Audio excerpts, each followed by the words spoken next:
तामिळनाडू सरकारनं मंजूर केलेली 10 विधेयकं राज्यपालांनी अडवण्याची कृती ही बेकायदेशीर आहे असं वक्तव्य सर्वोच्च न्यायालयाने केलेलं आहे, असं निरीक्षण सर्वोच्च न्यायालयाने नोंदवलेलं आहे. आणि त्याचबरोबर विधेयकावर निर्णय घेण्यासाठी त्याचबरोबर राज्यपाल आणि राष्ट्रपतींना 3 महिन्यांची मुदत सुद्धा सर्वोच्च न्यायालयाकडून देण्यात आलेली आहे. आणि याविषयी बोलण्यासाठी आपल्यासोबत ज्येष्ठ विधिज्ञ ॲडव्होकेट मिलिंद पवार सर आहेत.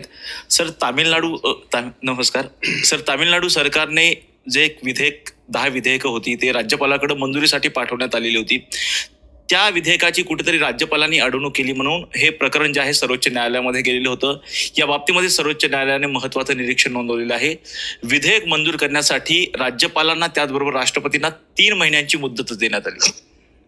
आता याच्यामध्ये सर्वोच्च न्यायालयाचा नुकताच जो काही निकाल झाला त्या निकालाचा अवलोकन केला असता असं आपल्याला दिसतं की लोकशाही अजून कुठेतरी जिवंत आहे हे दिसण्यासाठी किंवा हे समाजाला दाखवून देण्यासाठी सर्वोच्च न्यायालयाने दिलेला निकाल आहे असं एक वकील म्हणून माझं प्राथमिक निरीक्षण आहे. आता याच्यामध्ये आपण जर काही वर्षातल्या घडामोडी पाहिल्या तर मुळात राज्यपाल हे पद संविधानिक पद आहे. राज्यपालांची नेमणूक हे राष्ट्रपती करतात, तो पूर्ण अधिकार राष्ट्रपतींचा आहे. काही वर्षात जर आपण घडामोडी पाहिल्या तर शेवटी बाहेर असं बोललं जातं की राज्यपाल असेल राष्ट्रपती असेल हे रबरी शिक्के त्यांना म्हणतात की शेवटी राष्ट्रपतीची नेमणूक कोण करतं? जे प्रचलित सध्याचं सरकार आहे त्यांना राष्ट्रपती अपॉइंट करायचा, नेमणूक करण्याचा अधिकार आहे. आणि एकदा राष्ट्रपतीला जर ह्या संबंधित सरकारांनी नेमणूक केली तर राष्ट्रपतींच्या माध्यमातून राज्यपाल कोण होतं हे काय सांगण्याची गरज नाही. म्हणजे राज्यपालाची नेमणूक जरी राष्ट्रपती करत असले तरी इनडायरेक्टली पडद्याच्या मागून जे सरकार नावं देईल त्याच नावावर शिक्कामोर्तब राष्ट्रपती कार्यालयाकडनं होतो, ही वस्तुस्थिती आहे. आणि हे निदर्शनच काय येतं की गेले 8-10 वर्ष जर आपण पाहिलं तर शेवटी राज्यपालांची जबाबदारी काय? शेवटी राज्याचा मुख्यमंत्री जो असतो त्यांनी सगळ्या राज्याचा कारभार सांभाळायचा असतो. आणि त्या कायद्यात त्या राज्यातलं संविधान आणि त्या राज्यातला कायदा याची पूर्ण काळजी घेणं, संविधान कायदा हाताबाहेर जाऊ देणं नाही याची पूर्ण काळजी घेणं हे राज्यपालाच्या हातामध्ये असतं.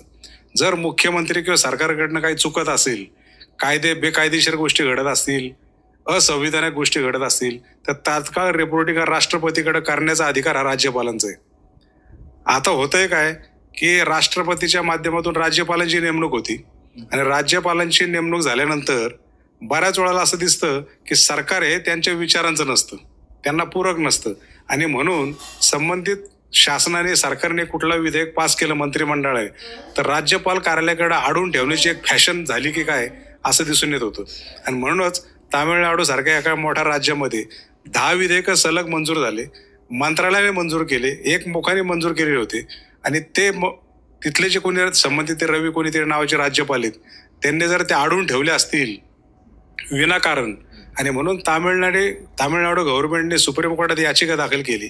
आणि याचिका दाखल केल्यानंतर याच्या सुनावणीमधून निकालामधून सर्वोच्च न्यायालयात असं लक्षात आलं की अशा प्रकारची मनमानेलशाही कुणीच करू शकत नाही.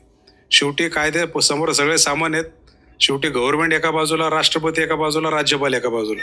आणि म्हणून लोकशाहीला आपण शेवटी लोकांसाठी काम करतोय. आणि चांगला मेसेज जायचा असेल तर झालेले विधेयक मंजूर झालेले हे तात्काळ 3 महिन्याच्यात मंजूर व्हायला पाहिजेत असं सर्वोच्च न्यायालयाचा निकाल दिसतोय. सर, आपण बघतो की राष्ट्रपतीला एखादा निर्णय घेण्यासाठी कोणतीही कालमर्यादा घटनेने दिलीच नव्हती. आता हा जो सुप्रीम कोर्टाने निर्णय दिलेला आहे की 3 महिन्याच्या आत तुम्ही एखाद्या विधेयकावर निर्णय घेणं अपेक्षित आहे, असा निर्णय जर घेतला नाही तर ते विधेयकच मंजूर समजलं जाईल आणि त्या दृष्टिकोनातून सरकारला पुढची पावलं उचलता येतील. सुप्रीम कोर्टाचा निकाल जर पाहिला त्यात असं दिसतंय की 3 महिन्याच्या आतमध्ये राज्यपाल असेल, राष्ट्रपती असेल, जर विधेयक मंजूर केलं नाही तर संबंधित राज्याला डायरेक्ट सुप्रीम कोर्टमध्ये याचिका दाखल करण्याचा अधिकार आहे. पूर्वी ह्या निकालाच्या अगोदर असं होतं की एखादं विधेयक राज्यपालाकडे गेलं किंवा राष्ट्रपतीकडे गेलं आणि त्यांना ते समजा असं वाटलेलं असेल की बाबा सरकार काहीतरी इनडायरेक्टली आपल्याला सल्ला देते आणि हे मंजूर करायचं नाही. कारण महाराष्ट्रामध्ये आपण पाहिले कोश्यारी साहेब ज्या वेळेला राज्यपाल होते 12 आमदारांचे नियुक्ती असतील किंवा अनेक प्रकारची विधेयकं कारण नसताना लटकून ठेवली आणि त्यांना कोणी दाद मागू शकत नव्हतं. आणि म्हणूनच हा सुप्रीम कोर्टचा जो काल झालेला निकाल आहे हा अतिशय लोकशाही वाचवण्याच्या दृष्टीने महत्वाचा आहे. कारण राष्ट्रपती राज्यपालांना कालमर्यादा नव्हती, शेवटी सुप्रीम कोर्टने ती कालमर्यादा घालून दिलेली आणि कुठेतरी ते आता राज्यपाल आणि राष्ट्रपती कार्यालयावर बंधनकारक होईल सुप्रीम कोर्टच्या निकालानंतर, असं एक मला निकालाचं विवेचन केल्यानंतर वाटतं. सर, सुप्रीम कोर्टाचा निर्णय हा कायदाच समजला जातो. आता हा कायदा राष्ट्रपतींसाठी लागू होणार आहे आणि त्याचबरोबर तो बंधनकारकच असणार आहे का? या बाबतीमध्ये आपण बघतोय की सर्वोच्च न्यायालय आणि राष्ट्रपती समतुल्य आपण समजला जातो. त्यामुळे कुठं कधी घटनात्मक कॉन्फ्लिक्ट निर्माण होईल असं काही लक्षण आहेत का? नाही, बरोबर आहे. राष्ट्रपती असतील किंवा भारताचे सरन्यायाधीश असतील किंवा संबंधित राज्याचे राज्यपाल आणि मुख्य न्यायमूर्ती चीफ जस्टिस, आता राष्ट्रपती चीफ जस्टिसला शपथ देतात, सरन्यायाधीशांना, आणि सरन्यायाधीश हे राष्ट्रपतींना शपथ देतात. पण हे शेवटी सगळे संविधानिक पद जरी असले तरी हे सगळे घटनेनुसार चालतात. घटनेने प्रत्येकाला मर्यादा दिलेल्या आहेत आणि त्या मर्यादेनुसारच यांना काम करावं लागतं. आणि शेवटी संसद असेल किंवा विधानसभा असेल हे कायदे बनवण्याचं काम करतं आणि कायद्याचं अंमलबजावणी करण्याचं काम हायकोर्ट असेल, सुप्रीम कोर्ट असेल, कायदे मंडळ करतं.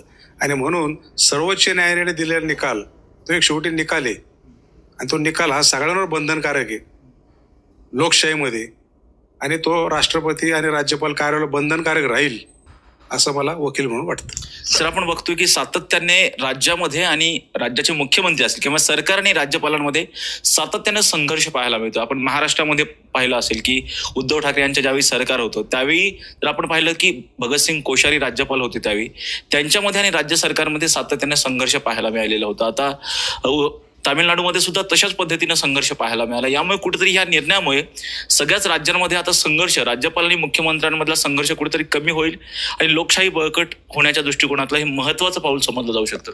महत्वाचं पाऊल आहे. राज्य आणि राज्यपालांमध्ये जे संघर्षाचे ठिणगे उडतात त्या कमी होतील, कारण त्यांना आता कालमर्यादा दिली. आतापर्यंत कसं होतं, आता आपण महाराष्ट्रामध्ये बसलोय बोलतोय तर महाराष्ट्राचा विचार केला तर कोश्यारी.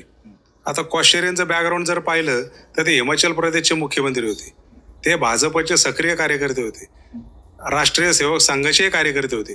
अशा विचाराचा माणूस जर राज्यपाल म्हणून आपल्या महाराष्ट्रासारख्या राज्यात बसला असेल आणि त्यांच्या विचारांच्या अगेन्स्टचं सरकार जर असेल तर शेवटी सरकारने कुठले विधेयक आणले, शेवटी राज्यपालांचा अधिकार आणि त्यांचं कार्यप्रणाली काय आहे की त्यांनी कायदा आणि संविधा पाळला जातोय की नाही यावर लक्ष ठेवायचं आणि चुकत असेल तर राष्ट्रपतीला कळवायचं आणि शासनालाही सांगायचं की तुम्ही चुकताय. पण जर राष्ट्रपतीच चुका करत असेल मग सरकार आणि राज्यपाल हे सगळे हातात धरून चालल्यानंतर मग संविधानाच्या धज्ज्याच ओढणार आपण ते बघतोय. पण राज्यपालांच्या विचारांच्या कृतीच्या विरोधातलं सरकार असेल तर संघर्ष मात्र कसा होऊ शकतो हे ज्यावेळेला उद्धव ठाकरे ज्यावेळेला मुख्यमंत्री होते आणि कोश्यारी राज्यपाल होते वेळोवेळी आपण पाहिलं. आणि हे घडू नये, हे कुठेतरी थांबलं पाहिजे. मन मानेल शाही मान मानेल पद्धतीने कुणीच निर्णय घेऊ नये. शेवटी आपण हे सगळं घटनेच्या नुसार काम करतो. हे सुप्रीम कोर्टने कालच्या निकालाने कुठेतरी अधोरेखित केलंय असं मला वाटतं. सर, खूप खूप धन्यवाद, तुम्ही टॉप न्यूज मराठीशी संवाद साधला. धन्यवाद. नमस्कार. खरं तर तामिळनाडू सरकारने जे 10 विधेयकं मंजूर केलेली होती त्या विधेयकाला कुठंतरी तामिळनाडूच्या राज्यपालांनी हे विधेयक कुठेतरी थांबवलं होतं आणि त्या विरोधात सर्वोच्च न्यायालयामध्ये तामिळनाडू सरकारनं दाद मागितली होती आणि यावरती महत्वाचा निकाल जो आहे तो सर्वोच्च न्यायालयाने दिलेला आहे. अशी विधेयकं 3 महिन्यांपेक्षा जास्त काळ राज्यपालांना किंवा राष्ट्रपतींना थांबवता येणार नाहीत. त्याने जर तशा पद्धतीचे विधेयकं थांबवली तर ती मंजूर करण्याचा अधिकार जो आहे तो राज्यांना असणार आहे. तशा पद्धतीनं कायदा करण्याचा अधिकार जो आहे तो राज्यांना असणार आहे असं महत्वाचं निरीक्षण सर्वोच्च न्यायालयाने नोंदवलेलं आहे. संकेत देशपांडे सह राजरत्न जोंधे, टॉप न्यूज मराठी, पुणे.